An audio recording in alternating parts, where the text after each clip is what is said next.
Hey, my name is TJ. I'm a person in long-term recovery, and for me that means I haven't had a drink or a drug since August 9th, 2016. Welcome to the Recovery Matters podcast. I am here today with our guest. I'm Jovan. I'm an addict. It's an honor, a pleasure to be here, bud. Thanks for having me. Yeah, thank you. It was pretty funny. So we're just talking about like being sober and like being in recovery during COVID and like a lot of the challenges and stuff. And like for me, I was just kind of thinking about one thing, right? Yep. So anybody that was on the edge of recovery during COVID or like the beginning of COVID, like we lost them. Yeah, tough times. Yep. I honestly could say, this is probably sounds a little extreme, but COVID, I want to say COVID saved my life, dude. Like, so I really think about it, right? So like, we say the opposite of addiction is connection. Growing up in the rooms, my mom's an alcoholic. So I was going to meetings when I was a little kid. I went to a convention with her and everything. But they say the opposite of addiction is connection.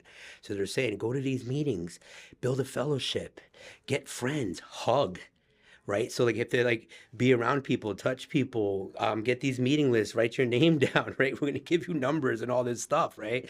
And then, you want to build a fellowship and you want to go to places, do some events like as a crew all together. And then COVID hits. Right? And then what's the government say? Isolate and stay in your room. Don't go out.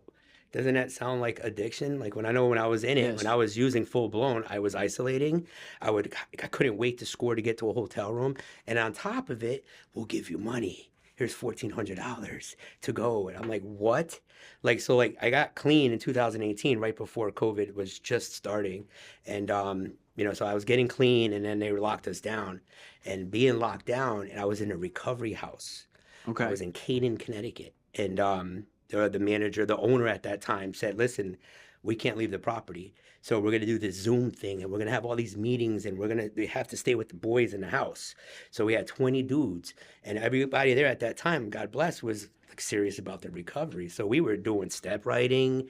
We were making up these groups. We were taking commitments on Zoom in the world. So we were going to meetings all over the whole world.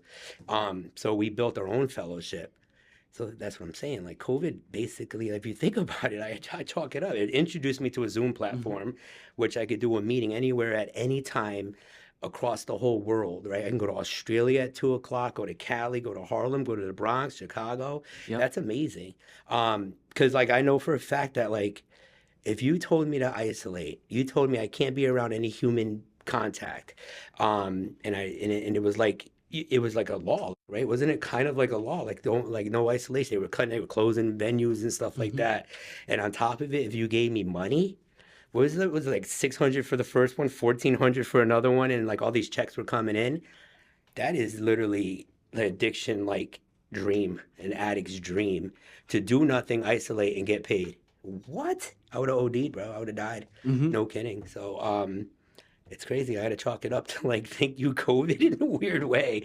I mean, not knocking, yeah. So you made the best of a bad situation and Exactly. you took what was given to you and you made it. And like, I remember like a lot of the Zoom meetings and stuff and all that and like coming back. So one of my favorite things in COVID, there was a treatment center that was like very high end. Yep. And there's a lot of young guys over there that were like, kind of trying to stay sober. Yeah. Like, which is sometimes hard to find, right? Yeah. And I remember like being in the height of COVID and stuff, and they're like, yo, you guys can come. And I was like, because it was like their own private spot and all those guys were isolated and Like stuff. a controlled environment. And they would let us in there, dude. And like we used to go and hang out and have a meeting with these young guys and like do a lot of cool stuff. And there's like a group of like 4 guys that like I still know. Yeah. That are still like kind of around today, and still, doing their thing. Lucky to have that controlled environment. A lot of the places that I was associated with were just took the safe route. Yes. So I'm like not knocking them. It was just a safe thing to do to protect the patients and the clientele there. No outsiders and stuff like that. Like we couldn't do any visiting out leaving our immediate recovery house. Like we didn't even there was a lot of jobs that we lost, so Yeah. I have a saying in my in my network is like God does for me what I won't do for myself. Like there's zero chance that I listen to those rules. Like you let me out of treatment, I'm gonna go and do what I want to do, right? I'm entitled, right? Look at me. I just did 9 months of treatment. Like, I'm going to go see this person and go see that person, and I'm going to work and I'm going to do this and that. Like, COVID, you know, made me sit down, which is like, you know, right before the podcast started, you were like, bro, like, you got to try to stay still. Yeah. Like, I'm failing, right? Like, it's almost like, it's something I do work on. I actually am like totally like improving. You know, I do a lot of work with my sponsor on patience and being able to sit still. Like, I have an assignment that I do on long drives. Like, it takes like 45 minutes to drive here from my house, right? There's days where I dedicate that drive, no music. Nice. So like driving in silence in my thoughts and being able to like, and it actually opens up a horizon that I've never saw, like the foliage, right? Like seeing the sunrise, the leaves turning, like going through like the reservoir. Like, there's zero chance I see that in any other mindset. But if I'm in like a recovery mindset, I get to enjoy the things around me. Like, it's a beautiful world. You know what I mean? Like, it's amazing. Yeah, I never thought I would grow into like the slow sports talk exactly. radio driver. And Oh, like, dude, that's all I listen to. I love it. and love like it. the thing too is like for me, like, you know, it is a lesson in patience and tolerance and that type of is. stuff. And like the thing too is like my whole life I always felt like I was in a rush. Yes. It's like hurry up to wait, hurry up to wait. Oh, And like I think that's part of drug addiction, right? Yeah. It's like waiting to buy drugs, and it's like you go out there early, you're sitting there waiting for the guy, waiting for the guy, waiting for the guy. yep. You know, Just And to be it's disappointed just to be disappointed every time. again. Insanity, right? Yep. I remember like, and I always share that, like if the drugs don't get us, the lifestyle will. Like, towards the end of my addiction, like running, like I try to truly think back, and I did a lot of writing on this. Is like, when's the last time I actually used and enjoyed actually what I was getting? Then I realized, like, wow, I'm like, the rush and the high was on the way too. Getting those butterflies and having to pull over to go to the bathroom somewhere out of nowhere. And I'm like, what the heck's going on, right? And then like, I would get that product, and then like, what, 5 minutes, 3 minutes, one thing, one shot, and it was done. And then what? The cycle of addiction is all over again. Now I'm driving up and down the mirror. You're a big cocaine person? Yeah. Like, it was gone. It was gone. Crack and coke. I would put, Yep. you know, spend the whole day to get that bag, to do it in one shot. One and done. And then I'm like, oh, that's not worth it. This sucks. Yes. And then you're back into it again. And then the depression and all that stuff. Oh, Lord, I think about it. It makes me like quiver. But And you I've can learned never to find sleep the right. gratitude, right? You can never sleep right. No. Because you know what the insanity is, like knowing what the results were going to be every time, but still doing it. Like, what's that definition, right? Doing the same thing over and over, expecting different results. Like, I knew every single time I got in that car that I'm going to lose my job, right? I'm going to like get further from the child until eventually the child was taken away from me, which was the right thing to do at that time. And even for me to say that on a public platform like this shows some, you know, like I've done some work. You know, for many years I blamed everybody else. That woman took that child away from me, that judge, that state, that. Then now, you know, God bless, you know, I have a newborn child right now. Congratulations. Thank you. I appreciate that. And I look at that kid and I'm like, there's zero chance that I would let a human being around my son like me, like that was like me at that time. Like, you know, we go shopping or something and I'm looking around and I'm looking at like sketchy things going on. And I'm like, wow, I was the sketchy thing going on. Like, you know what I'm saying? Like, so like I used to get mad at people for judging me, but now I'm like, they had every right to, you know? You know, I told you earlier about like people, places, and things, you know? Like, I'm a kid from like the city life. I grew up on the streets running, like you said, fast paced, fast. And did many years in jail. I spent a quarter of my life in jail. Many treatments, many rehabs, many detoxes, and could never get it because every time I was released, I would always go back to the same environment. Not preaching or anything, I would just go back to it, right? Because that was my comfort zone. And then, you know, what I did different this time was I just kept saying yes. And, you know, I found myself going more north. Okay. You know what I'm saying? I started in Hartford at Blue Hills. They were like, we have a bed for you at Trinity Glen. And I'm like, okay, sure. It was 6-month men rehab in Sharon, Connecticut. Like, where is that? Like, you look at a map and it's like the top left corners. North is probably as northwest as you can get. Then I'm up there and I'm passing cows and like just fields with like hay fields and all this like waterfalls, and you're going through covered bridges, and I'm like, oh my God. Then I got there and found some like serenity that I've never imagined. Then I fell in love with like being at peace. I fell in love with being safe. Isn't that amazing? Like not looking over my shoulder, not having to run to A to B. And then they were like, you want to go to a sober house? And I'm like, sure, where is it? And they were like, more north. And I'm like, I thought this was like like literally I was so north that like if you went out of our driveway, and this is in Canaan, Connecticut, if you took a right, you're in New York. If you take a left, you're in Massachusetts. Yep. We're in that little corner of the state. And I never went back, TJ. I never been back. I now live in Harwington. Mm-hmm. Like I still don't know where that is. Like for almost a year, I was spelling it with a G. Come to find out, Harwington doesn't have a G in it. So I told my sponsor, he was like, "It doesn't have a G." I'm like, "I'm the G in Harwington, right?" But like honestly, I still don't go back to my old stomping grounds. I think. Well, honestly, what's out there for you, right? absolutely nothing. They're the same people doing the same things they were doing when I left them when they were doing it. You know what I'm saying? Mm-hmm. And still inviting. I've been back for different things like my grandmother's 75th birthday, and my dad was like, there's not that many left, guys, so let's go over there. And I actually took it as an amends opportunity. I actually talked to my sponsor. And I wrote an amends list with her, and I got to make amends with my grandmother. And then, like, I kid you not, we went back to the hood, and the minute we got there, they were having a cipher in the driveway. Everybody's drinking. At the end of the night, they were shooting guns in the air, and I'm like, all right, I gotta go. Like, it wasn't attractive anymore, I look at the life I have now and I look back and I'm like, and honestly, a lot of the people, I'm 46 years old, and a lot of people I used to run with are not here on earth anymore, man. They done passed. Yep. It was either the drugs or the lifestyle. They were either gunned down or they overdosed.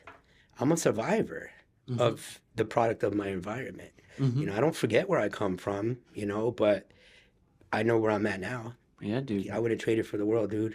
Yeah. Honestly, it's amazing. Been clean for a little bit now, huh? Yeah. 5 years, dude. It's Congratulations. Like, what? 5 minutes is a big deal. Like, Yeah. what? Like, I can't believe those words come out of my mouth. Did you say you had a female sponsor? No. Oh, I thought you said she. I was figuring if you were talking about your grandmother or your No, sponsor. my grandmother. Yeah, my sponsor and I was able to because men's have presented itself. And I said, listen, I don't know how long she's going to be on Earth anymore. This is like one of her last ones. They flew her in from like Puerto Rico. And I got to go there. And you know what I did? I sat down with her. It wasn't about sorries and all that stuff. What it was about was just, look, Grandma, look, Abuela, like, I'm okay. And you know what? There are some people in your life that always knew. Right? No matter what kind of facade we put on, they always knew we were getting high and we were like just not clean. And that's just like physically, but like mentally, spiritually. You can never lie to your mother, right? That was a thing for me. Like in my grandmother, they would call me out anytime. I would literally shave, look what I thought looked good, put a tie on. Like, hey, Mom, you look like shit. Like, sit down, you need to eat. And I'm like, I can't eat. Like, what? I can't throw up. Like, and then like Spanish women food, bro. It's the best food in the world. Like, you can never say no. It's almost disrespect. It is disrespectful to say no to grandma's food, And they knew. And they knew. They knew all the time. So my grandmother knew the minute I walked into that backyard at that party, she cried.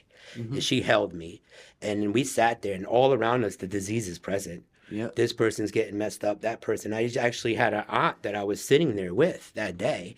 3 months after that day, I got a phone call from my father. He was crying, and I'm like, what's up? He was like, your aunt passed away. She overdosed. Yeah, I lost a couple of friends recently. Made this connection with this young guy. Thank you. Made this connection with this young guy. He was at my wedding, and he was a really good guy. But he was, Yeah. And like he was the one person there, and got it. And like you see it too, right? Absolutely. Now that we're clean, right? And I was like, and I was talking to my wife, and we were in Big Y, and I was like, I'm gonna she said something, probably reach out to him. I was like, I'm gonna reach out to him. So I extended my hand and stuff like that. Yeah. And he was supposed to go to treatment Friday, overdosed. He's in a hospital right now. They're gonna pull the plug on him. Yeah. And like it was so close. It's like so close a lot. I was, obviously it was more like of an acquaintance. Yeah. He was a lot more closer than with my wife's friends and family.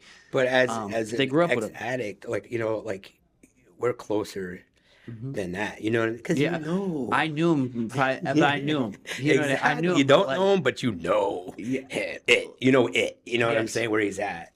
And just in general, like that, like personable connection between two people. Like, listen, I know what you're going through, and I don't gotta say that.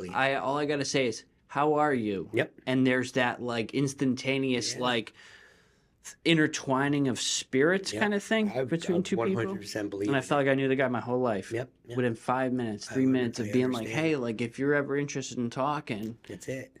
But think about it, right? So like when we're in active addiction and we're running with those people in those circles, I think back and I don't remember a single guy in the hood, I'm even talking about cousins, dude, like really close in the family, like immediate family members that not a single person's ever turned to me and said, hey, how are you? Do you ever need to talk? Yeah. Right?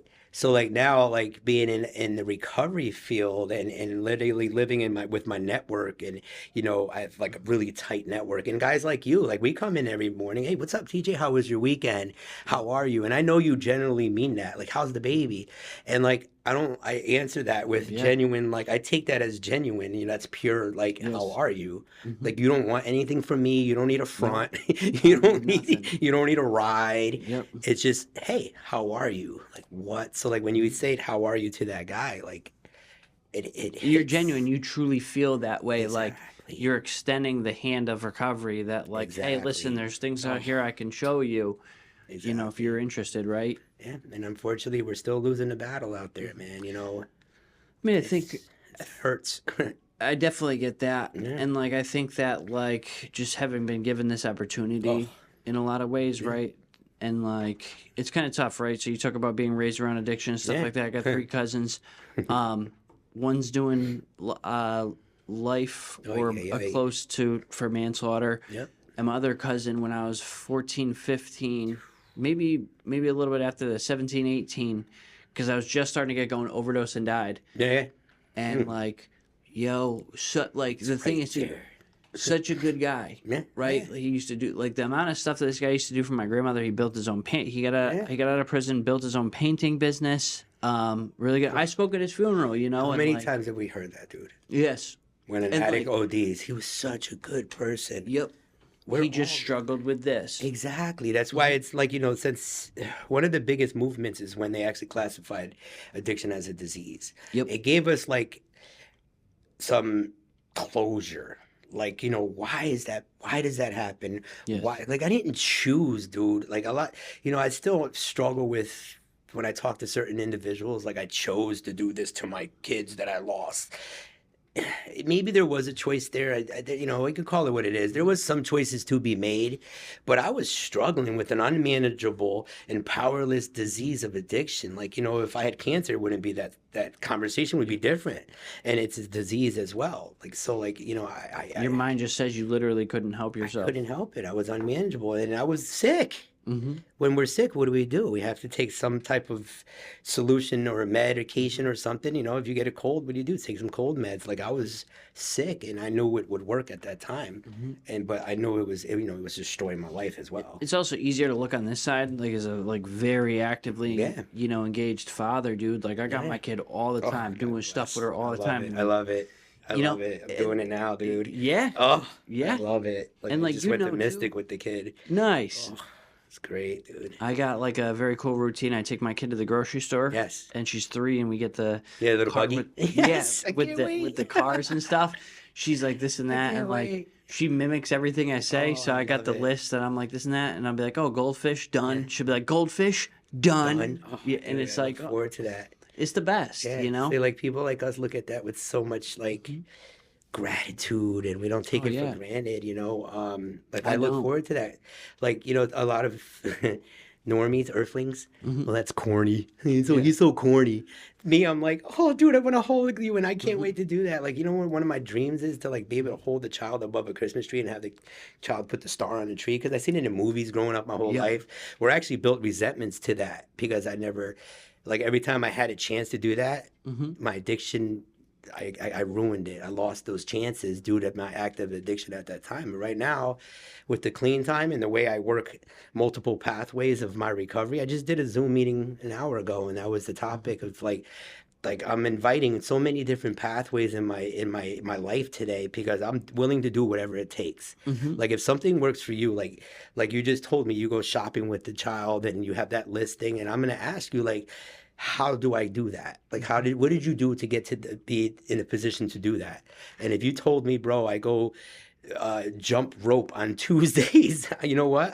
I'm ordering a jump rope from Amazon right now Yeah. because you've told me like if I do, you know, that pathway work for you, then I'm in. Hmm. Being that open-minded to do whatever it takes, right? I used to hear that an old guy used to say, you know, to a lot of people when they would come in and they were like trying to get sober, kind of Yeah, bouncing in and out. He was like, you know, how open-minded yeah, are you, you know? And he'd be yeah, like, if I told you to jump on a purple trampoline in a green room, would you do it? yeah. And it's like, and he's like, the only answer is how long? How long? Yeah, exactly. Well, you know what the true question Yeah. is like, yo, like TJ, how clean do you want to be? Yeah. Right? Do you want to be like, you know, abstinently clean and but still be broken spiritually inside and everything, or do we want to be like in recovery clean, which is Mhm. just so like spiritually free? You know, they say the gift that will give you is like the you know, the obsession to use will be lifted, but like, dude, there's so much after that. Like, look, I stopped, you know, I when I started getting clean, I was still miserable. I was still crying every night, missing, thinking about all the damage I did. Mhm. And then I started listening to like different pathways, and I found NA, which is my pathway. We had the step working guy, and I started realizing like, okay, this stuff can be like manageable. I can get through these feelings and emotions. And feelings and emotions to me today are temporary. Yep. I could feel this way right now, but I have to know that I could get through that and find the learning lesson on that feeling. And it works today. And then you talked about you know, coming to you about your family and addiction, Mhm. right? Like, dude, check this out. My father is one of 12, right? How about that? How about this? Check this out. So 8 of them, no, yeah, 8 of them are now passed on due to addiction and a lifestyle of addiction. Are you ready to make a difference in the lives of others? If so, then you should consider becoming a recovery coach. Recovery coaches are trained to help people in recovery, seeking recovery, or struggling with addiction. They provide support, guidance, and resources to help people on their recovery journey. CCAR Training is the leading provider of recovery coach training programs. Our programs are designed to teach you the skills and knowledge, what we call the science, while giving you an understanding of your own art needed to be a successful recovery coach. We offer a variety of training options, most offered online. If you're interested in becoming a recovery coach or just learning more, I encourage you to visit our website or contact us today. We would be happy to answer any questions you have and help you get started on your journey to becoming a recovery coach. We hope you'll visit us at www.addictionrecoverytraining.org to learn more. I've had 4 overdosed aunts and a couple murders to my dad. So my grandmother has buried 8 of her kids That's wild. due to active addiction and the lifestyle of, think about that. So like I look back and I talk to my dad a lot about stuff like that, and we talk about like, wow, I'm so sorry, Dad. Like he's dealing with that, and then at the same time his son is out in the streets ripping and running, so he's getting phone calls about a brother or sister that they have to go bury, and at the same time his son's missing. Yep. And I'm like, I'm so sorry, you know, because it's selfish and self-centered. You think I stopped Yes. to care about how he's feeling or what they're No. going through? No, it's about me, dude. Look at me, you know who I am, so I'm gonna show you. And now I'm like, look back, like, wow. But like, you know, my aunt that just recently she was OD'd. This is how powerful recovery is, right? He called me to coach him. Imagine that. Like, you know, Yeah. not like he's like, you're a recovery coach, I need you. No, it was just because he knows where I'm at in life today. And he called me to vent, and he called me to cry, and he called me, and I was like, Dad, it's okay. We could feel like this together. Where are you? And I was asking those good questions, and practicing active listening, and I was managing like my part of it and him, and then working with him, and it was actually okay. Like we got through it, and we never even talked about substances. We just talked about being present today. Yep. He had every right to say that, that was, I thought it was going to be you. I already heard all that. He knows I heard that, and he knows I'm aware of that. But today, he knows like, yo, he's going to get one more night's sleep today. Yep. That's all it is today. Yeah, my one of my best relationships that I ever rebuilt was my grandfather. So I used to blow him off all the time. So he's my dad's stepdad. Okay. Really grew up as a grandfather figure in my life. Okay. He was an old West Haven cop. Oh, nice. Really cool. Yeah. And super cool dude. He was married to my dad's mom.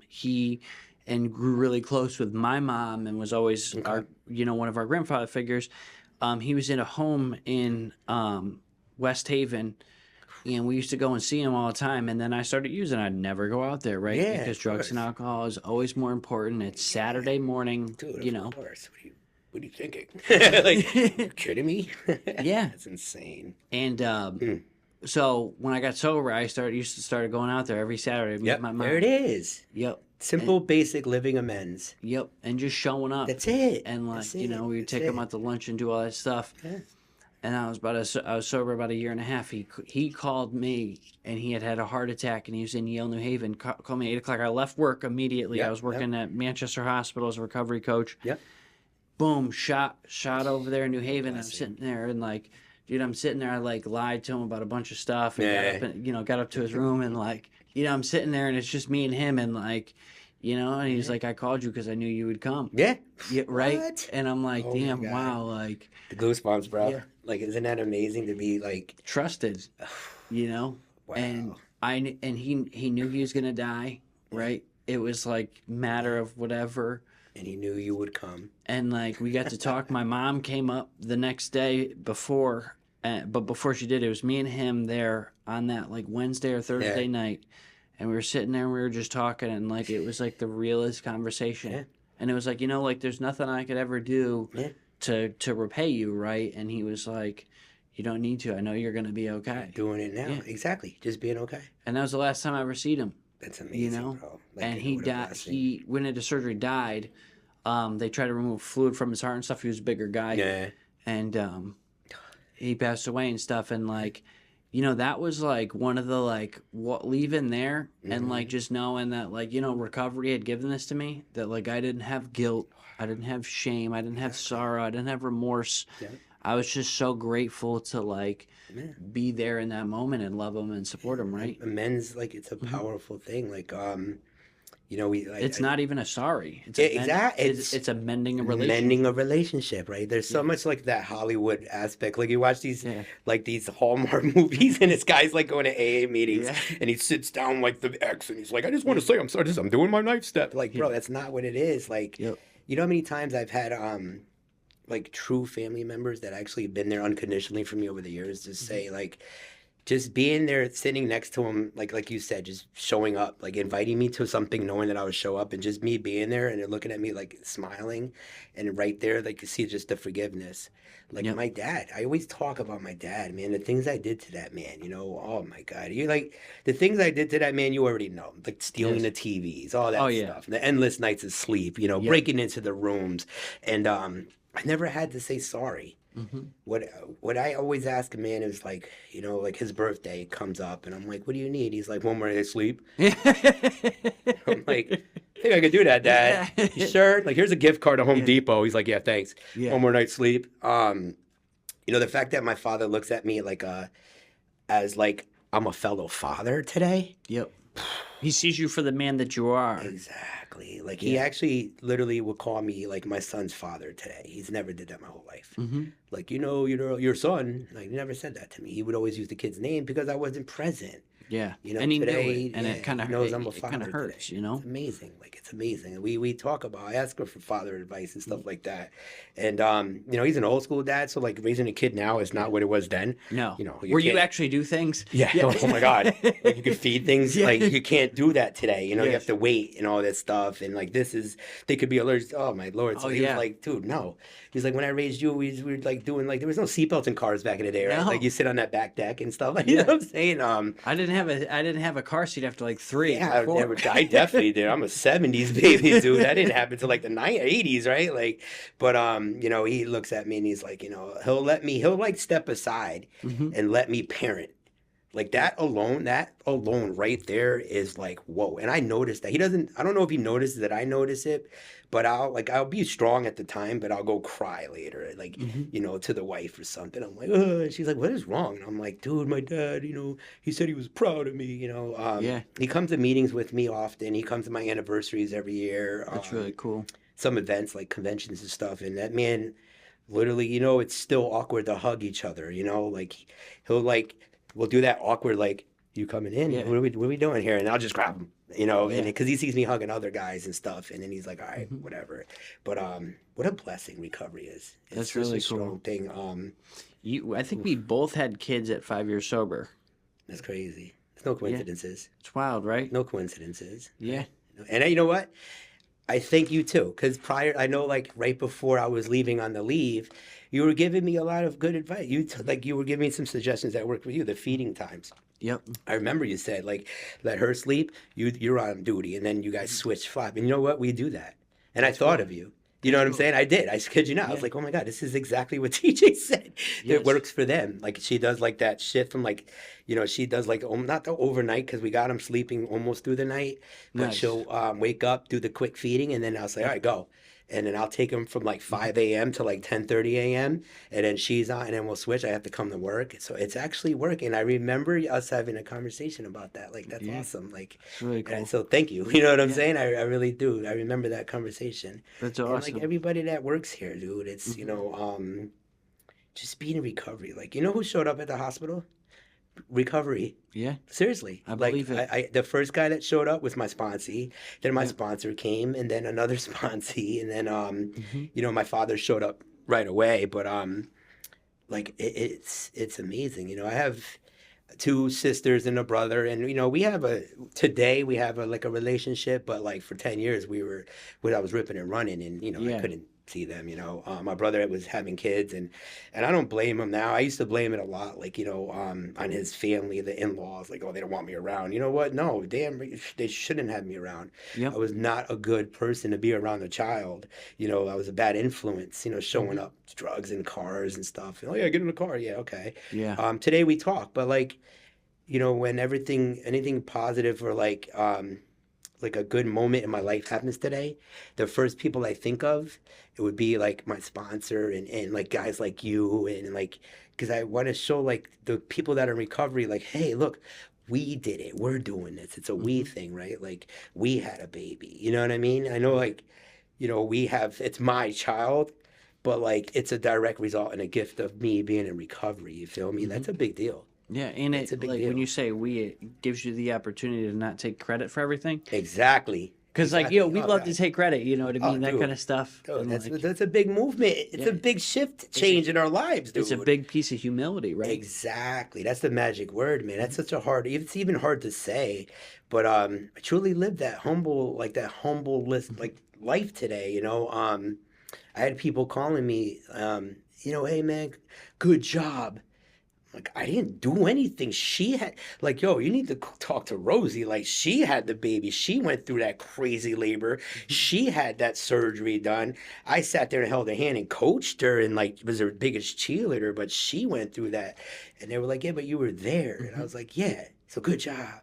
And I'm still not like, nah, I didn't do anything. Like, I watched that lady go through some, like, I honestly say I couldn't do that. You know what I'm saying? I'm a wimp. Like, I'll call it what it is, you know. So like, props to that. Like, you know, yeah, you know, when we got home, I stepped up. I can say that today proudly too. You know, I stepped up. I did a lot, but I didn't do it alone. You know, there was a guy. I'm gonna leave his name out of it because I know how humble he is. You know what I'm saying? And he like every time I tell this part, like he always like, "Come on, man, I didn't do it for that." So he works here. He's one of our Yep. guys. He's a good friend of ours, right? You know him too. I'll tell you after, right? Calls me up one day. It was like 10 in the morning. This is what recovery teaches men how to be, right? And women too. Like you know what I'm saying in the rooms. You home? I said, where else would I be? Yeah. He goes, I know, I'm on my way. I Nice. said, I'm on my way. This dude lives an hour and a half from me. Why would he be coming up here? I don't owe him. Look at this, my addict mind, right? I don't owe him anything. Does he need a favor? Like, what's going on? I don't live like near society, dude. I live in like in the woods. Like, there's cows in the backyard, like steeds, right? This dude shows up, open his back door, and pulls out a plate of food this big: rice, pork, chicken. The wife and him were up till like midnight to cook dinner for my family, knowing that, the wife was down for the count. She was in recovery from, the operation. The babies, I'm trying to figure out how to deal with a 3-week-old. Yeah. So I'm over my head, and they cooked food for us. It's Dude, I awesome. cried in that driveway so hard. I was like, wow. He was like, yeah. And I was like, what do you need? Do you want money? He's like, No. what? And I'm like, why are you doing this, dude? What is wrong with you? You know what I'm Mhm. saying? He was like, because I know you'll do it for me. I was like, wow. I got guys that still to this day will come by just no reason. Like we're going to a meeting or something, and every time they show up, they give me a pack of like wipes or a toy for the baby or this or that. I got guys that used to come by and just take the garbage cans to the road. Yep. Like what? Like I was heavy in the gangs on the street, and the gang life would be like, we're family, we have each other's back. I got your back. We'll ride or die. We'll do everything, and not a single person like would ever do half that what these guys do to me today. I got some health scares about 2 3 years ago. I came down with a rare bacterial infection, right? And on top of it, cirrhosis. On top of that, diabetes was kicking me. So I was down. Like it didn't look good for me. My chances of coming through this surviving were low. Heavy medications. I was crawled up on the corner of a couch. And I remember sitting there like my life is over. Like this is not fair. I got clean for this to happen. And this is what 3 years clean had happened. I thought I was gonna die. Honestly, truly thought I was gonna die. I was like literally like making like yeah, I was getting my stuff in my affairs in order. First person to show up, the sponsor sits at the end of the couch for hours. I'm in and out of consciousness. I'm sweating. I'm cold because I had to take this abundance amount of medication, which put you down, right?